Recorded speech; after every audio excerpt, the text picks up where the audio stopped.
여러분 반갑습니다. 하이델베르크 교리문답 오늘 40문 41문 성자 하나님의 죽으심과 장사되심에 대해서 함께 배우겠습니다.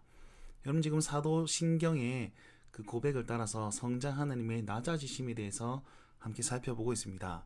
그분은 낮아지심의 사역을 감당하셨습니다. 동정녀에게서 탄생하셨고 고난받으시며 죽으시고 장사되심으로 그가 낮아지셨습니다.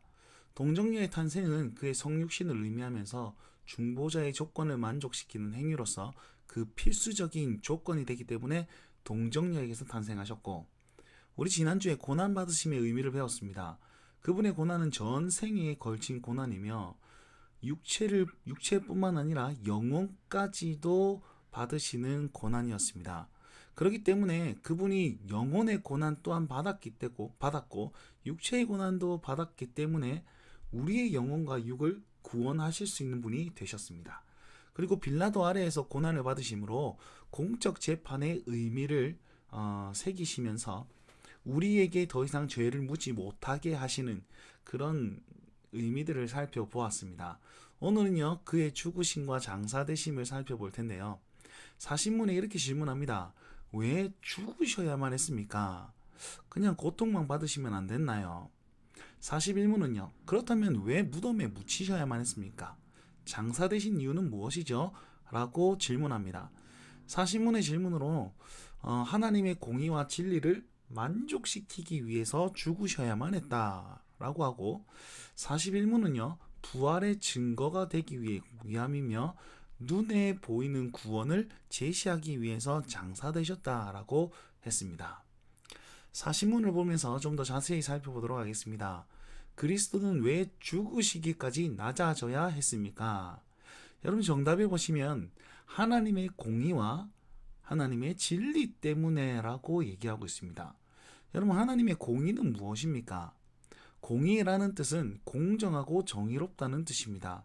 다른 말로 하면 죄가 있는데 죄를 보고도 못 본 척 할 수 없는 것이 정의로움이며 공정함입니다.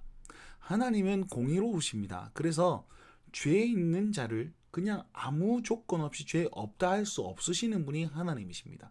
그분이 성량이 의롭기 때문에 만약에 죄를 범했는데 야 너 괜찮아 라고 한다면 하나님이 거짓말하시는 하나님 되는 것이고, 하나님이 오히려 죄를 범하시는 하나님이 된다는, 불의하시니까. 이해가 되시죠? 그렇기 때문에 하나님께서는 우리 죄를 못 본 척 하실 수 없기 때문에 우리의 죄를 예수님께 맡기실 수밖에 없었습니다. 즉 중보자가 필요했던 것이지요. 그리고 그 중보자는 하나님의 진리 때문에 또한 돌아가셔야만 했습니다.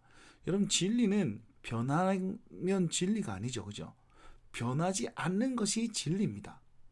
진리가 변하면 변하는 것이 진리면 우리는 이렇게 했다가도 나중에는 저렇게 해야 되고 이렇게 바뀌어야 되는 거예요. 믿는 자는 하나님의 아들이 된다. 믿는 자는 구원을 얻을 것이다. 진리죠. 근데 야 믿으면 되는데 나중 가가지고 야 좀 모자란 것 같다. 좀 더 해야 될 것 같다. 라고 얘기하면 우리는 거기에 대해서 신뢰를 할 수 없는 것이죠. 진리는 변하면 안 됩니다. 자, 그래서 반드시 실행되어야만 하는 것입니다. 하나님의 말씀은 진리입니다. 그죠? 하나님의 말씀이 이렇게 되어 있습니다. 죄의 삭은 사망이요. 그리고 아담에게 얘기했죠. 이 모든 동산 실과를 먹되 동산 중앙에 있는 나무의 실과는 먹지 말라. 그러면 정령 죽으리라 라고 얘기했어요. 사망을 얘기했습니다. 그런데 예수님께서 우리 죄를 다 지시는데 사망이 아니라 뭐 다른 어떤 것으로 대변한다고 하면 그건 진리가 훼손되는 거예요. 그죠? 그렇기 때문에 예수님이 죽으실 수밖에 없어요. 왜요? 진리가 죽음을 말했기 때문에. 진리가 죽어야만이 죄가 없어진다고 얘기했기 때문에. 그렇기 때문에 예수님은 죽으셔야만 했습니다. 여러분 결론적으로 예수님의 죽으심은요, 하나님의 의를 만족시킨 것이고, 그리고 말씀을 말씀답게 하신 것이 바로 예수님의 죽으심이 되는 것입니다. 그래서 이분이 바로 유일한 중보자로서 우리에게 유일한 구원을 주시는 그 행위란 말이죠. 그게 바로 십자가에서 이루어졌습니다. 답해 보십시오. 우리의 죄값은 하나님의 아들의 죽음 외에는 달리 치를 길이 없기 때문에 그분이 유일한 구원이 되시는 것입니다. 여러분 이걸 잘 이해하시면 좋겠습니다. 십자가 죽음에 대한 의미가 하나님의 공이며 진리 때문이라는 사실을. 41문입니다. 그리스도는 왜 장사되셨습니까? 여러분 장사되셨다는 것은 이제 무덤에 묻혔다 혹은 장례를 치렀다라는 의미죠. 여러분 장례는 왜 치릅니까? 예수님께서 장례를 치르신 이유가 죽으심의 확증 때문입니다. 41문 답해 보십시오. 그리스도의 장사되심은 그가 진정으로 죽으셨음을 확증합니다. 네, 진짜 죽었다는 것을 보여준 것이죠. 여러분 진짜 죽었기 때문에 예수님의 부활도 진짜입니다. 그죠? 가짜로 죽었으면 부활이 어떻게 되살아난 것이 됩니까? 여러분 혹자는 과거에 어떤 신학자는 예수님 기절설 같은 게 있었어요. 3일 동안 기절하신 것이다. 말도 안 되는 소리입니다. 기절하셨다고 그냥 깨어난 거다. 웃기는 얘기죠. 그죠? 예수님은 진짜 죽으셨습니다. 그래서 성경에 보면 명확하게 썩은 냄새가 났다라고 얘기했죠. 이것이 부활의 증거가 되는 것이고 또 예수님의 진짜 죽으심에 대변하는 것으로 장례를 치르셨다는 것입니다. 자, 그리고 장례를 치렀다는 의미는요, 썩고 부패함에 참여하였다라는 의미를 지닙니다. 여러분 아까 말씀드렸다시피 예수님의 시체가 썩었다는 것을 성경은 명확하게 증거하고 있습니다. 냄새가 났다라고 얘기하고 있죠. 여러분 그 말은 무엇이냐면 예수님의 육체가 썩고 부패함에 참여했다는 것은 죽는 모든 인간을 위한다는 거예요.